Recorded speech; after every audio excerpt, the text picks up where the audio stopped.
Welcome back. I know you have heard stories that begin with motion, even the ones that begin with silence. Emily Harper's story started somewhere between the two. She came to stand for all the women who meet loss and hardship head-on, then carry them forward in quiet uncertainty. What remained of her was only will. Emily Harper remembered vividly the sound of the town that morning when she and her husband decided to leave St. Joseph. The scrape of wagon wheels against packed dirt, the lowing of cattle being driven toward the river. In 1849, people spoke as though movement alone held a kind of promise. Towns emptied in stages, not out of fear, but out of quiet certainty. Men sold what could be sold. Women packed what could still be called a life. Conversations turned practical, roots, rivers, while hope stayed unspoken, assumed. No one claimed certainty, and yet almost no one admitted doubt. The road west gathered teachers, farmers, families, boys barely grown, all equal once the wheels began to turn. What bound them was not greed alone, but a shared refusal to remain where opportunity had already decided its limits. Emily moved among it all without hurry. She wore a plain dress, freshly mended at the cuffs, and a bonnet she had washed the night before. Paul stayed close to her side, his fingers catching in the folds of her skirt when the noise grew too loud. She rested her hand on his head whenever she passed him, never lingering, just touching long enough to say, "I'm still here." Her husband.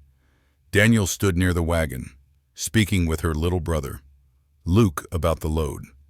They had reduced it twice already. Tools, seed, extra shoes. Daniel listened, nodded, then smiled in the way he always did when he believed they were doing something sensible. Luke's smile came quicker, less careful. He had spent most of the winter hunting along the river bottoms and carried that confidence with him now. Spring had come early that year. The Missouri ran high and brown, pushing hard against its banks. Inside the wagon, Emily finished arranging what she had brought. The sacks of meal were stacked tight, the coffee wrapped against damp. Beneath them, she slid the box that held her dresses. She hesitated before closing it, smoothing the top layer once more. The blue one was folded carefully, the one she wore on Sundays. There were two others, lighter cloth, meant for warmer days. Those are part of the life she intended to keep. Her jewelry fit in the palm of her hand, a thin chain, a ring that had belonged to her mother. Things she wore every day without thinking about them. She had not considered leaving them behind. Nothing that would tempt anyone, but she wore them anyway, fastening the chain at her throat before stepping back down. She had been taught that a woman did not discard herself simply because circumstances changed. Other women spoke to her as she passed. One asked if she would mind watching a baby later on the trail. Another pressed bread into her hands, still warm, saying there would be no ovens where they were going. Emily thanked them, accepted what was offered, and promised what she could. She was used to this. People trusted her with small things: children, messages, laundry, quiet work done without fuss. It had always seemed enough. As the line began to move, someone called out instructions. Another voice answered. The wagons creaked forward, one after another, wheels finding their rhythm. Daniel climbed up. He looked back at his wife and son. His face carried the same expression all morning, steady and certain. Emily settled beside little Paul, tucking the bread away, smoothing his hair. Luke took the reins for the first stretch. St. Joseph stood solid behind them, brick and wood and smoke rising straight into the air. It did not look like a place people fled.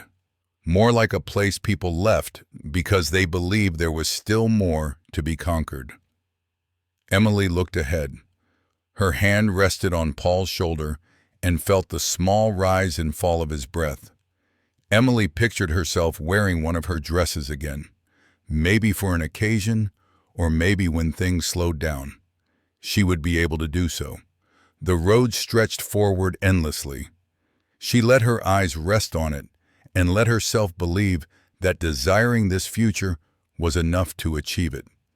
Emily realized that the days are no longer measured by miles alone. The wagons creaked into motion at first light, and she fell into step beside them without thinking.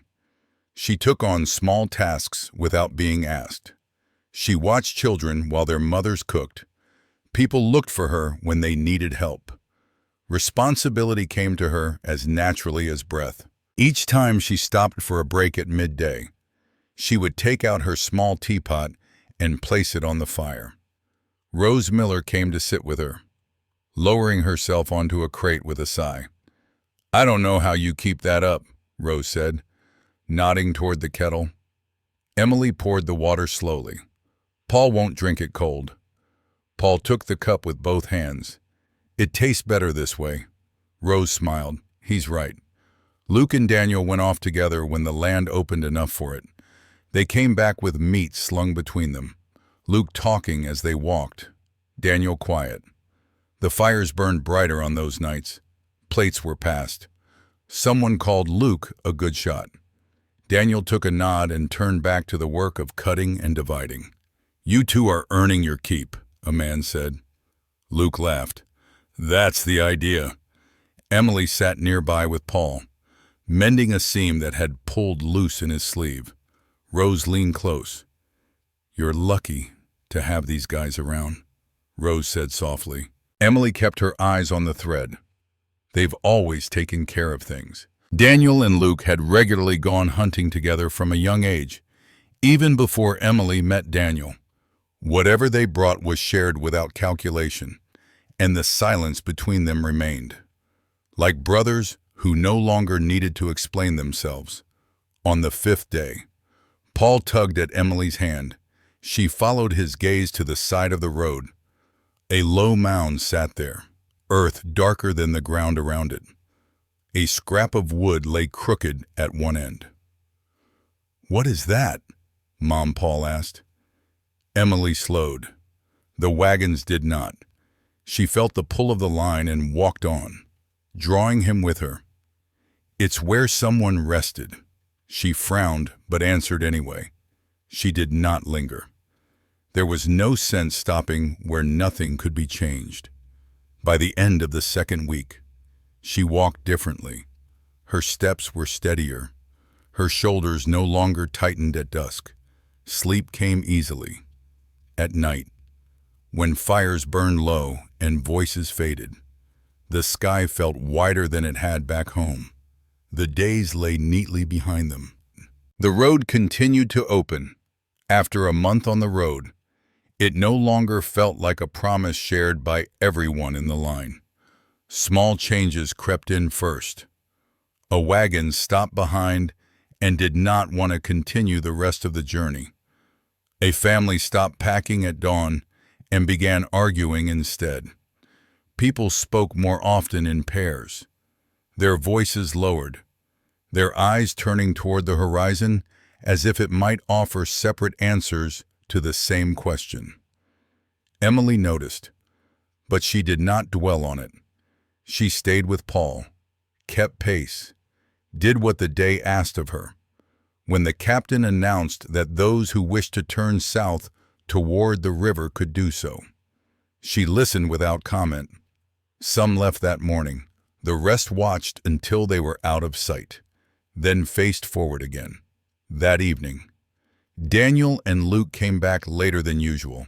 Emily saw them first, shapes moving against the light, the way they always returned together. Luke carried the weight. Daniel walked a step behind, rifle resting across his arm. "Looks like we will eat well tonight," Luke said. The fire grew. Knives passed hands. Meat was divided without counting. Emily watched Daniel's hands as he worked. Luke took a cup from someone and drank deep before handing it back. "You earned that," a man said to them. Luke grinned. Daniel nodded once. Emily ate little. She never ate much when there was noise. She fed Paul first and watched him chew, the grease shining at the corner of his mouth. When he finished, she wiped his hands and face with a damp cloth. That night, the talk lingered longer than usual. The air held warmth even after the sun dropped. Emily sat close to the wagon and finished mending a tear in Paul's shirt. Daniel came and sat beside her. "Good day," he said. She nodded. It was. Luke lay back near the fire, hands behind his head, staring up at the sky. "Tomorrow will be easier," he said. "Ground's better ahead." Emily did not answer. The day had already been placed where it belonged. The first sound woke her well after the fire had burned down. Luke retching somewhere beyond the edge of the light. Emily sat up, heart already moving faster than her thoughts. Daniel shifted beside her. "Luke," he called. There was no answer. Another sound followed, lower, strained. Emily wrapped her shawl around her shoulders and stepped down from the wagon. She found Luke crouched a short distance away, one hand braced against the ground. "You all right?" she asked. He shook his head once and did not look up. Daniel came behind her. "What is it?" Luke waved a hand, as if the question were too heavy. He stood, unsteady, and took a step toward them. His face looked wrong in the low light, drawn, pale. He bent again before he reached them. They got him back to the wagon and sat him down. Someone brought water. Luke drank, then vomited again, the motion leaving him shaking. Emily noticed his mouth was dry when he spoke. "It's nothing," Luke said finally, his voice thin. "Bad water, maybe." Emily pressed her hand to his shoulder. "Lie down." Daniel did. Too. He lay back against the wagon wheel, eyes closed, breathing hard. Emily sat between them, one hand on Luke's arm, the other resting on Daniel's knee. She did not call for help. She did not know what help to ask for. Before dawn, Daniel began to tremble. His skin felt cool under her palm. He asked for water again, then turned away from it when she brought it to him. His breath came in short pulls. Luke no longer spoke. He lay on his side, knees drawn in, eyes open but unfocused. When the sky lightened, people began to stir. Someone noticed the stillness around Emily's wagon and came closer. "Are they sick?" a man asked. Emily nodded. "Since the night." Another woman shook her head and then instantly stepped back. Daniel reached for Emily's hand. His grip was weak but deliberate. She leaned in so he would not have to speak loudly. "Don't drink the water," he said. She frowned. "What?" He looked at her then, really looked, as if fixing her face in his mind. "The water," he said again. "Tell them." She opened her mouth to ask more, but his eyes slid shut. His hand loosened. Emily stayed where she was, holding on longer than there was anything to hold. Luke died before the sun cleared the line of wagons. Daniel followed not long after. There was no space between those moments that felt large enough to name. Emily did not scream. She did not cry out. She sat with Paul pressed against her side, his head tucked under her chin, his small body warm and alive in a way that felt unreal. A blanket was brought, then another. The bodies were covered. Emily sat on the ground with her back against the wheel. Her skirt spread beneath her as if she had lowered herself there and forgotten why. Daniel and Luke lay nearby, their outlines already beginning to look unfamiliar. Emily did not look at them directly. Her eyes rested somewhere ahead, unfocused, as if the distance itself might explain what had happened. At this point, with all the unnaming thoughts in Emily's head. She still didn't acknowledge that her tea-drinking habit had saved her and Paul's lives. Around them, people moved differently than before. They took wider paths. A man who usually passed close to their wagon stepped around the far side instead. Voices dropped when they came near, not out of respect, but caution. Emily did not notice the distance forming. She was still inside the night. Inside the moment Daniel's hand had slackened in hers. Inside the weight of Luke's body when they had tried to move him and failed. Time passed. The sun rose higher. Paul's legs grew tired and he sat down beside her, leaning his shoulder against her arm. He pressed his face into her sleeve and breathed there, slow and steady. Rose approached them carefully, as if stepping onto ground that might give way. She stopped a few feet off and waited. Emily did not look up. After a moment, Rose knelt, lowering herself to the same level. "Emily," she said, softly. There was no response. Rose glanced around, then back again. "Emily, can you hear me?" Emily's eyes shifted, not toward Rose, but enough to show that the sound had reached her. "What happened?" Rose asked. Emily's mouth opened, but nothing came out. She swallowed. Her throat burned. When she finally spoke, her voice sounded distant to her own ears. "They were sick," she said. "In the night." Rose nodded once. Both of them, yes. Emily's eyes flicked toward the covered shapes and then away again. Before morning, Rose lowered her gaze. "Did they eat something different?" Emily shook her head. "I don't know." She paused. The pause stretched. Then, quieter. She said, "The last thing Daniel said was, 'Don't drink the water.'" Rose's brow tightened. She looked past Emily toward the river, a thin line in the distance. When she spoke again, it was with care. "Some folks are saying things," she said. Emily did not react. "They think it might have been the meat," Rose went on, "from last night." Emily's fingers curled slightly in her lap. "It wasn't." "I know," Rose said. "Or at least, I think I do." She hesitated, then continued. "They're scared. They don't know what sickness looks like when it comes like that. They only know to stay away." Emily's breath hitched once. She pressed her lips together. "They're packing early," Rose said. No one said it out loud, but they're not planning to wait. Emily stared at the ground. The dirt looked the same as it had yesterday. Trampled, ordinary. Rose shifted closer. "I'm sorry." Andrew appeared at the edge of the space then, his hat in his hands. He stopped when Rose looked up at him. "We should help," he said quietly. Rose nodded. She turned back to Emily. "We'll take care of things."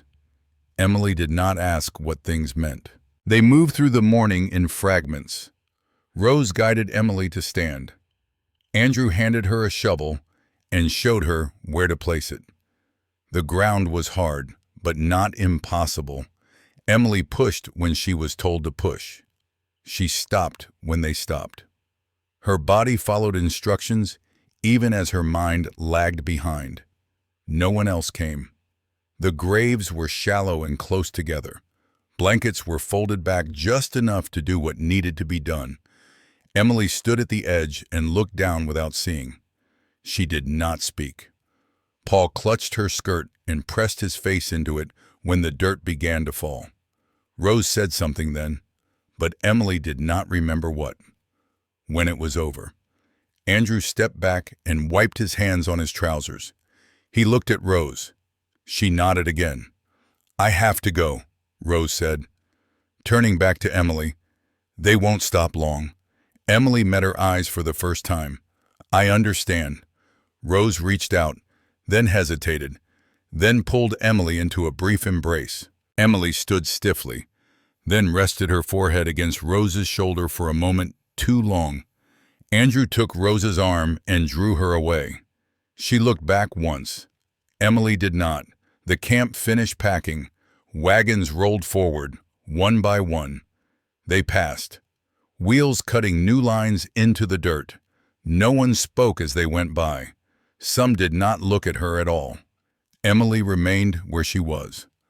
Paul stood beside her, his hands still locked in hers. She was unable to translate loss into action. Her awareness lagged behind, fixed on what had already happened.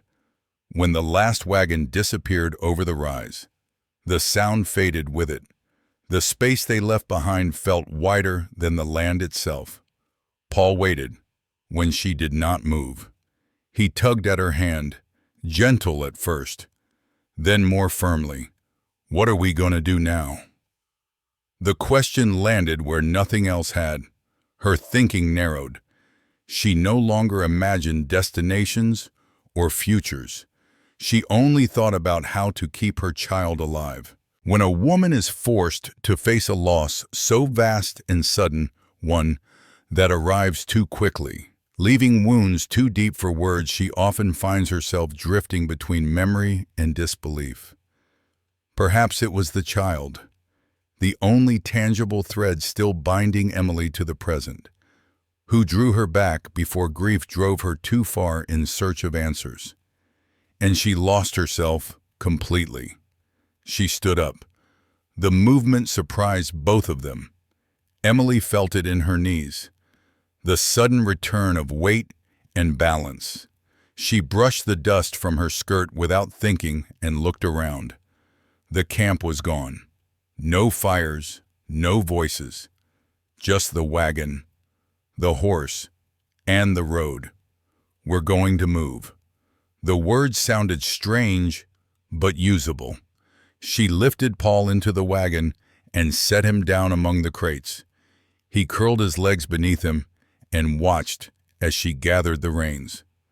The horse flicked its ears and shifted its weight, tired but willing. They moved slowly at first. Emily walked alongside, one hand on the harness, the other holding the reins. The road narrowed into a faint track where grass had begun to rise again. She followed it without knowing why. It pointed forward. That was enough. After a mile, the horse slowed. Its breathing grew heavy. Emily stopped and rested her hand against its neck. The skin was too warm. "All right," she said again. "This time to the animal. We'll make it easier." She unhitched one crate and set it aside. Then another, flour first. Then a bundle of tools she did not know how to use. The wagon creaked as its weight shifted. The horse stamped once, impatient. Emily wiped her hands on her skirt and opened the last box. The dresses lay inside, folded the way she had left them. The fabric still held its shape. She lifted one and let it fall over her arm. It was heavier than she remembered.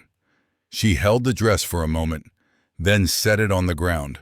The wind caught the hem and turned it once before it settled. She placed the others beside it. This time, she did not hesitate. She retied the harness and clicked her tongue.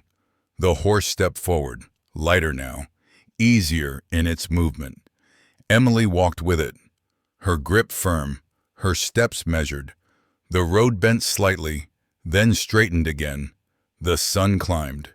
Emily felt the pull in her shoulders and welcomed it. The work kept her upright. "Are we still going west?" "Mommy," he asked. She considered the question. "We're going forward." "Are those the same thing?" "Not anymore." He accepted that and leaned against her side. That night, when Paul slept, Emily sat awake and listened. The days after leaving the road behind did not arrange themselves neatly. Emily measured them by what remained rather than what lay ahead. A strip of dried meat, half a loaf gone stiff at the edges, water that had to be stretched longer than it should have been. She ate only after Paul had finished. When his portion was small, hers was smaller. She did not remark on it. She adjusted and kept moving. Her body changed before she named it. The hollows came first beneath her eyes, then along her arms. Her skirts hung loose and she retied them without stopping. Paul tired earlier each day. She lifted him when she had to and set him down when she could. The horse continued on, steady but slower now, its ribs more visible with each morning light.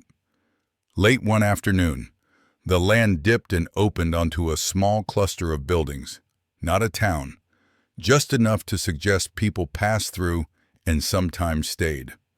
A low wooden structure, a rail fence worn smooth by years of hands and rains, a post set deep into the ground, its surface polished by use. Emily brought the wagon to a stop, inside the trading post. The air smelled of grain and leather.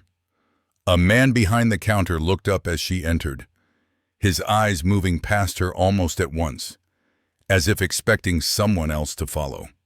When no one did, his expression closed. "I'd like to buy food," Emily said. "Flour, salt." The man glanced toward the wagon outside, then back at her. "You traveling with a company?" "No." He nodded once, slow. "That's a hard way to go." She placed the money on the counter. He did not touch it. "We're short," he said. "Best try somewhere else." "There isn't anywhere else," Emily replied. Another man nearby shifted his weight. "We can't help you."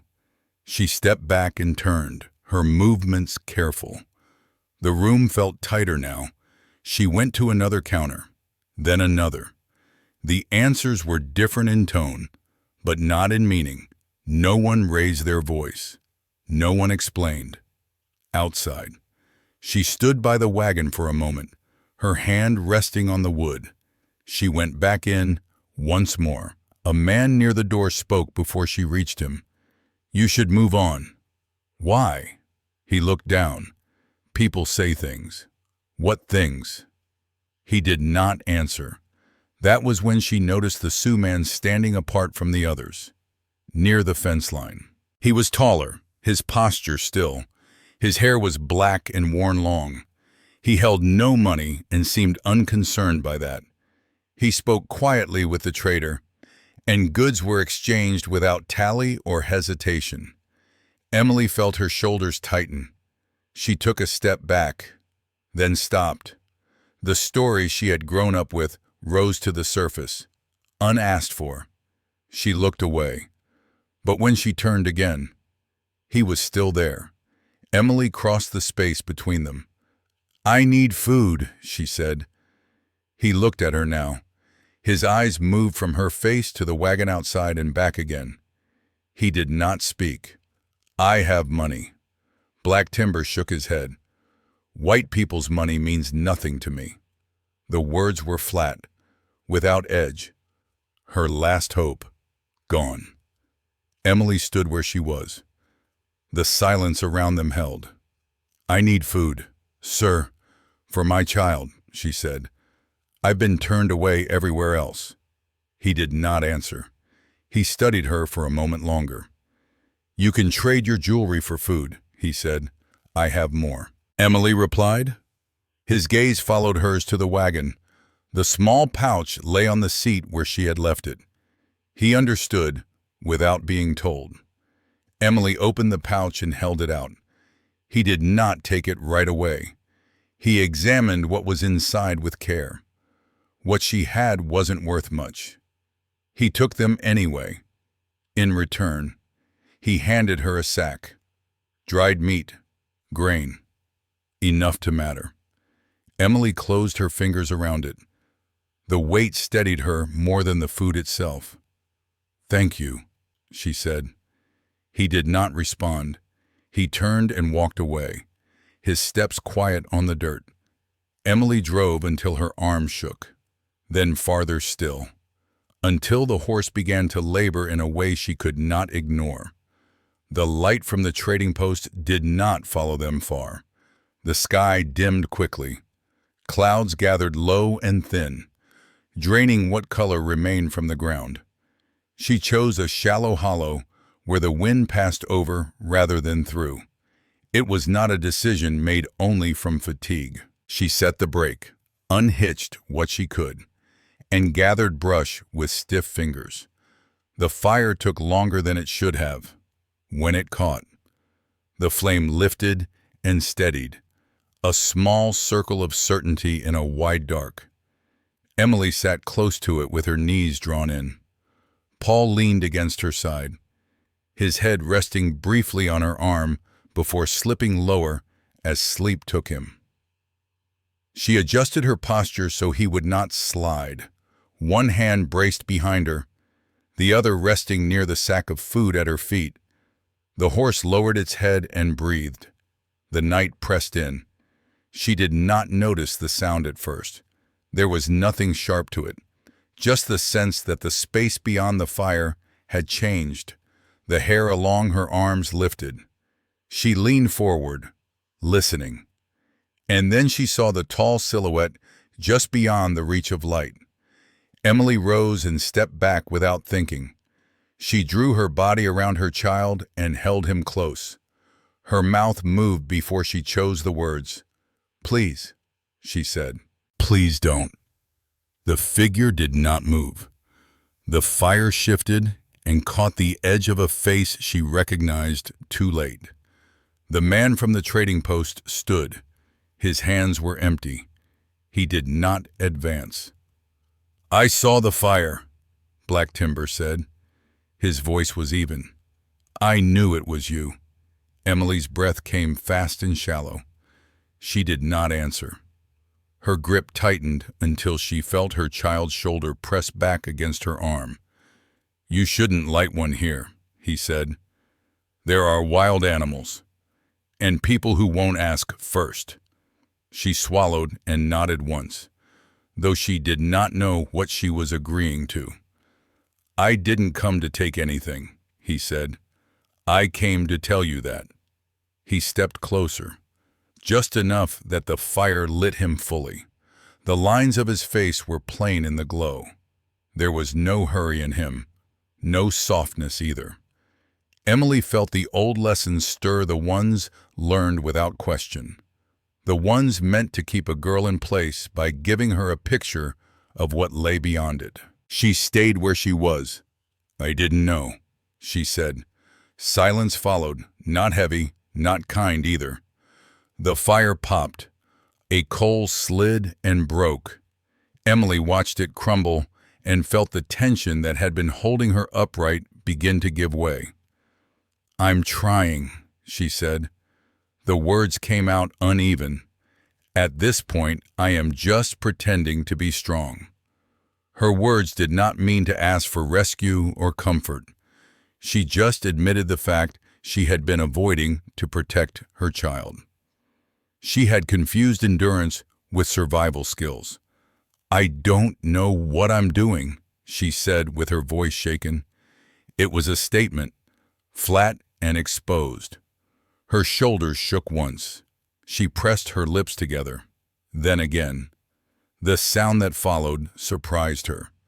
She bent forward as if the ground had shifted beneath her feet and could not be trusted. She did not cover her face. She did not turn away. He did not move. When she lifted her head again, he was still there. His gaze had softened only in its focus. He looked at the child pressed against her side, then back at her. "You came from the post alone," he said, "and you don't know where you are." She shook her head. He considered that. The night widened around them, the fire holding its small ground. "This land isn't empty," he said. "It only looks that way." Emily nodded again. She wiped her face with the back of her hand and steadied her breath. The crying stopped as abruptly as it had started, leaving behind a hollowed quiet. She felt exposed in a way she had not felt since the morning she was left behind. "I won't light it again," she said. He inclined his head. "Put it lower. Keep it small. When you sleep, cover it." She watched his hands as he gestured, noticing the quiet restraint of the movement, the way he did not waste it on emphasis. She followed his instruction without asking for more. When she finished, she sat back on her heels. The fire dimmed and settled, its reach reduced to a low circle of heat. He did not leave. "Why are you here?" she asked. He looked at the dark beyond the fire again. "If I walked on, I would see the light behind me all night." "That's not an answer." He looked at her then. "It's the only one I have."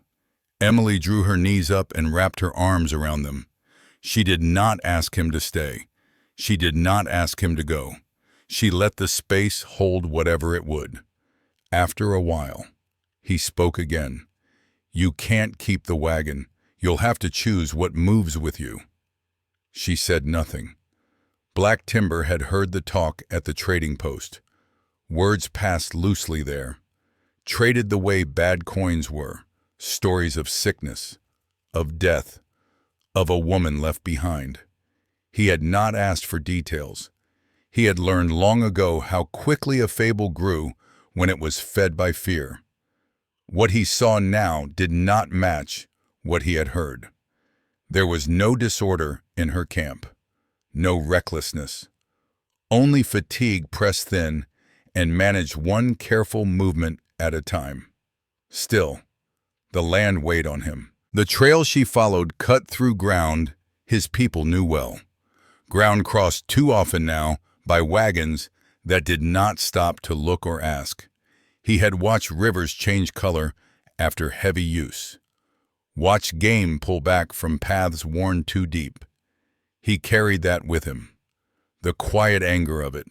The knowledge that this crossing was not harmless. No matter how small one family seemed. He told himself that none of this was his concern. He told himself that if he turned away, the night would take its course as it always did. But he did not turn away. When he returned to the fire, he did not step into the light at once. He stopped at its edge and waited until she noticed him. She did not reach for anything this time. She straightened and held his gaze. "This place isn't safe," he said. "Not for you.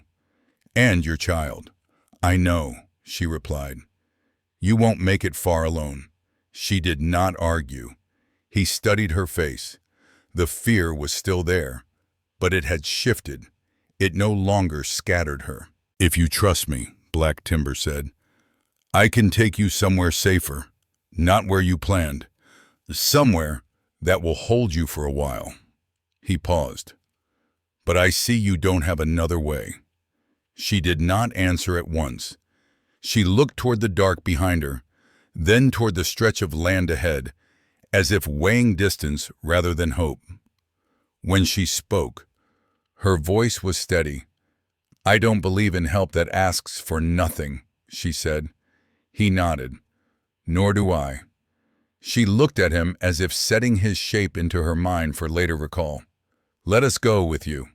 He inclined his head. "We have to leave now before we attract attention," he said. "You take what you can carry, the rest stays." She accepted that without comment. What Black Timber offered did not sound like help. And perhaps Emily did not need it anyway. But Paul did. Paul was the reason she stayed alert enough to recognize the truth that she no longer knew how to survive, or even what survival was supposed to look like. And whatever had brought Black Timber to her side. Emily understood this much: she had to choose trust. If only because he was the only person on this land willing to tell her she was walking the wrong way. Where their journey leads next, and whether it will plant something that resembles hope, remains to be seen. We will find out in Part 2. Thank you for staying with this story. Until next time.